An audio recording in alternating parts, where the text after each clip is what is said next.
Hey everyone, welcome back to Custom Carving, home of everything UK carving based. If you've seen the previous videos, I've had a few requests on how I turn a log like this into a fairy house, so just going to do a quick little video on that. Normally I would use a whole half log, but at the minute this is all I've got that's dry. Piece of silver birch. So again, just going to show you that process really step by step. If you want to just skip to the end to see the results, feel free to do so. This is going to be more of a tutorial video, so be aware there will be talking in it. So all I've done really, I've got this log, I'd say silver birch. I've drawn a rough idea of what I want, so I do want a tree on this one, forming a sloping roof. So I put those two lines there. There's going to be room for a door, hopefully a couple of windows on there as well. It's not going to be a full 360 one, but again, for what I want, I think it'll be fine. So the first step is going to be using my angle grinder and a Kutzall shaping disc just to get the angles on the roof the way that I want. So I'm just going to literally use the Kutzall wheel. There's a link in the description if anybody wants to know where to get one. These are the best ones I've found. You have got the cheap imports that you can get, but for me they're not as good. So all I'm going to do is literally grind this side down at that angle, and then this side a little bit there, so we've got the sloping roof angle. Depending on how that goes, on this one I might try something different and see if there's enough wood there to actually leave a chimney in as well. So we'll see how we get on with that, but I'm just going to do that now. And then I'll go through the next steps. You also at this stage, if you can, want to get rid of all of the excess bark that you're not going to keep, because on something like this, as you can see, it just peels, so pretty much it's useless for the end result. So I'm just going to carve those back, take the excess bark off with the grinding wheel, and then we'll go on to the next step. So there we go, bark taken off and a rough roof outline of a shape gone in. Again, just smoothed out the back as well, so it's a lot neater. Now the fun part starts to actually draw the design in of roughly what you're going to be looking for from the end piece, and then obviously smoothing everything out afterwards so that you get a rough idea of the design. So for me, this is clearly going to be the roof at the top. I'm going to dig that in a little bit more as well with the Kutzall burr as well, so it looks more like a pronounced roof. I quite liked on the last one sort of having a tree, so I'm going to have a tree coming. This is probably going to be the baseline along here, and then just a rough outline of a tree with branches going along the side, just again hopefully looking like it is supporting the roof. And don't, remember at this stage guys, it can be very rough, just so you get an idea of exactly what you want. Gonna have a door coming along there, and then small triangular window in here, and I'm gonna aim for another one across here. So there it is, as basic as you get. Now what I'm going to do is just use my Kutzall extreme burr, flame burr, just to cut in the shapes around there and then smooth the edges out, so the bits I want to pop will actually pop, and then we'll move on to the roof. So just going to get on with that now. So just one thing to remember guys, it's worth investing in a good burr. For me, the Kutzall flame burr is probably one of the most used burrs that I actually use. I find that they last and they do really well with not only the cutting in but also the feathering out, and they seem to work really well. Also guys, remember safety, dust mask, because you never know what you're breathing in with these things, and obviously something to protect your eyes. So all I'm going to do now is just literally go around the outlines I've made just to make those pop out a little bit more and then smooth everything out. So I'm going to crack on with that now.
So now you can see most of the outline that I wanted, and the deep recesses that I needed with the extreme Kutzall burr are there. So I'm just going to go on to an aluminium burr now, just to smooth everything out so I can see what it looks like before I go into the detail of the windows. Literally, these are really useful. The Kutzalls are great for taking out the bulk of the material that you need, or any extreme burr. I know Sabertooth do a version as well. And then what I tend to do is go onto an aluminium burr just to get smooth everything out and to keep the details where I want them.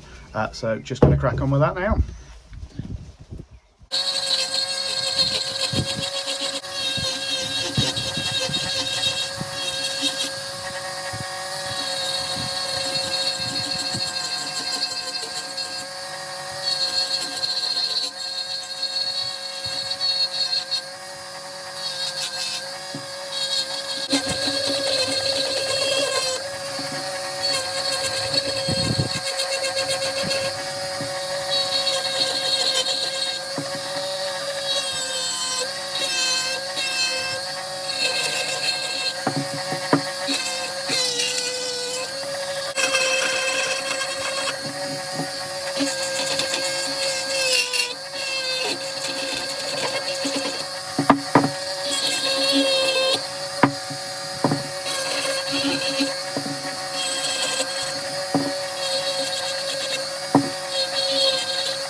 Cool, so that's pretty much the basic design carved in now. Now with these windows I want to try something a little bit different and make it look as if it shutters, maybe with a club in the centre cut out, just to be a little bit different to all the others that I've actually done.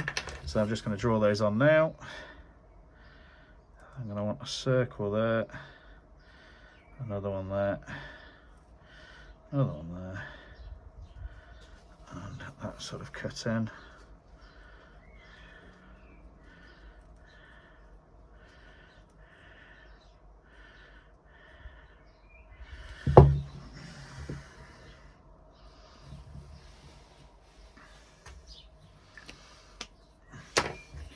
So the aim here is I'm going to go in a bit deeper with these sort of shapes, and then I'm going to try and do this so that it still looks like trim with a finer burr, and that these are planks of wood going down. So we'll see how that looks when it's done.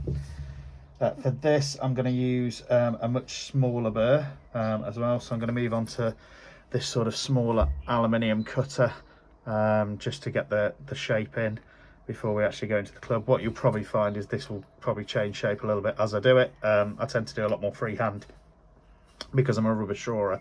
So the aim of this is going to be to get these looking like shutters, hopefully, with the timber frame still around it with this hole in, and then I'm going to try and do some lines on the tree to make it look more like a tree, and obviously on the door as well, and work on the door. So I'm going to do that now with this smaller piece.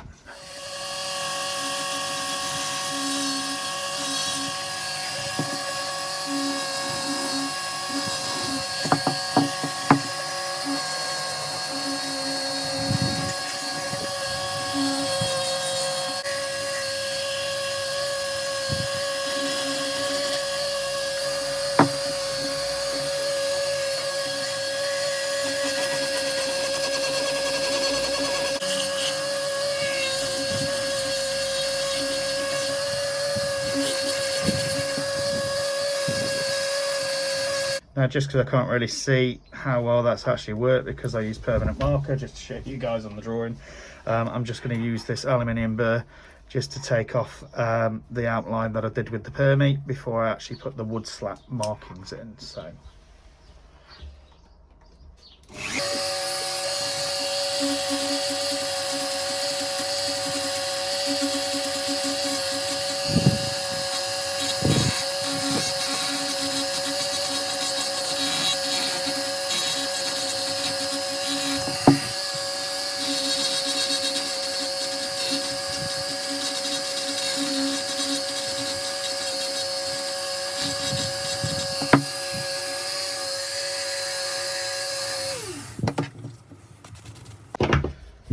So the actual club sort of design, shamrock design almost, is pretty cool. Happy with that. So now what I'm going to do is go back to the small one and actually put the different slats of wood in as well. So it actually looks like we've got different shutters here. Further outline this, and then we'll smooth this off and put the wood markings in.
So that's most of the line work done on the tree.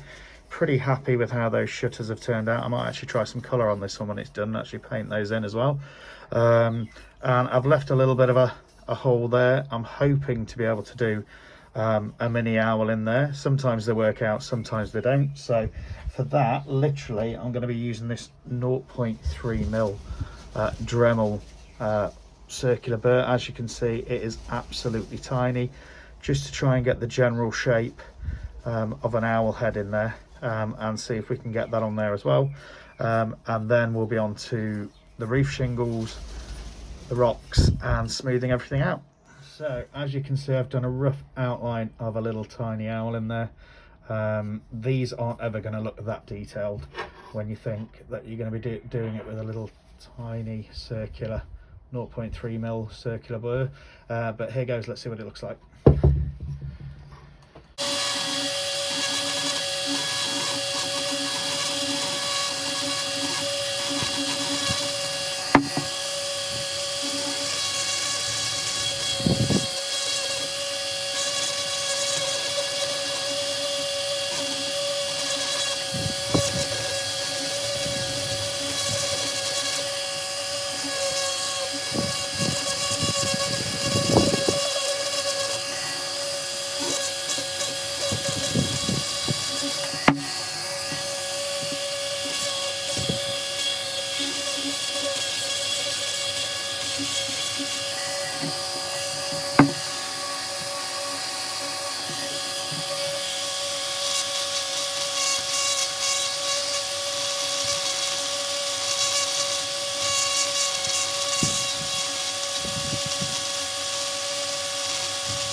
So now that's pretty much most of the main sort of carving done. Really happy with how the windows actually turned out. You can't really see it that well on the picture, but hopefully you will once I've painted and stained it. But it does actually look like the boards are in there with the little holes, which is the look I went for. Did the tiny little owl in the tree as well. He came out pretty well. Now it's going to be a case of moving on to the roof. I'm going to do this one with shingles, and then I'm going to do rocks on the bottom bit as well, just to hopefully make it stand out. And then it will just be a case of sanding around all the areas just to make it smooth, really. So for the roof, I've just drawn in rough shingle lines where I want the shingles to go, and then I've got this aluminium cutter that I'm going to try first of all, just to try and dig in and go under the lines to create that shingle effect. And then I'm just going to do random ones in between to make it look more like shingles. So again, going to go ahead with that now.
So as you can see, that's the main sort of shingle lines put in.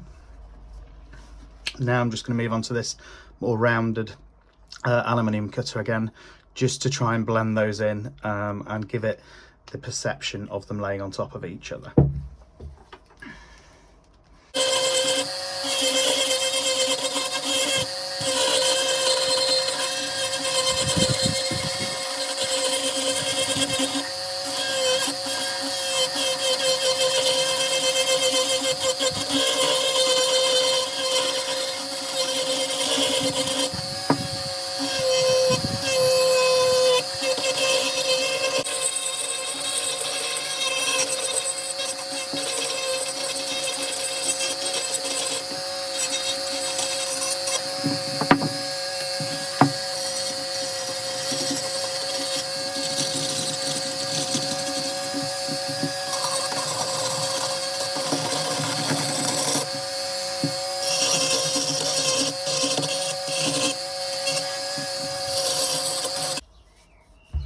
So as you can see, pretty much got that look of depth for the shingles. Now I'm just going to put some individual shingles in, and then we can burn those in at a later stage. Just moving back onto this thinner aluminium cutter, I'm going to be just slowly adding in the individual shingles in here, which we can burn in later on with the burner.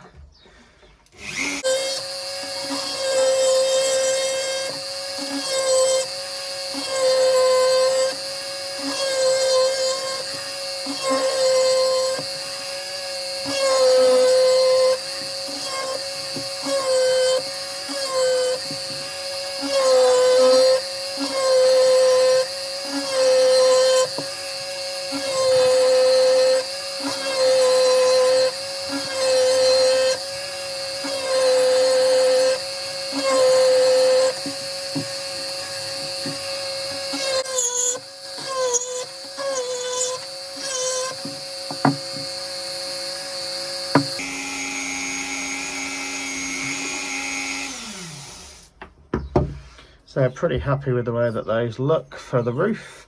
I'm just going to now take a sanding drum and try and just smooth out all of these areas without trying to lose any of the detail that we've just carved in. But so far looking pretty happy with it. So just going to put the sanding disc on and then sand around it.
There we go, pretty happy with that. Now to get some stain. Stain on the wood, thinking of stain around there. So for the first time I think I'm going to try some colour on the shutters, and obviously stain the tree and see how we get on. So I think the video's been long enough, so I'm going to leave that here. That is essentially the carving done. So I am going to do another quick video on the burning and the finishing of this, but it's getting late, so I'm probably going to finish that off tomorrow. If you do like the channel, please remember guys to like and subscribe. It does help the channel out. But no, pretty happy with that. Probably 3.5 hours work into that, but it's turned from the log into hopefully what you'll agree is a pretty cool looking fairy house. So as I say, the only thing left to do with this is burn around the edges to make everything pop, and then choose what stain and paint I'm going to do. So once again, thanks for watching, and if you like the video, please like and subscribe for more content over the next few weeks.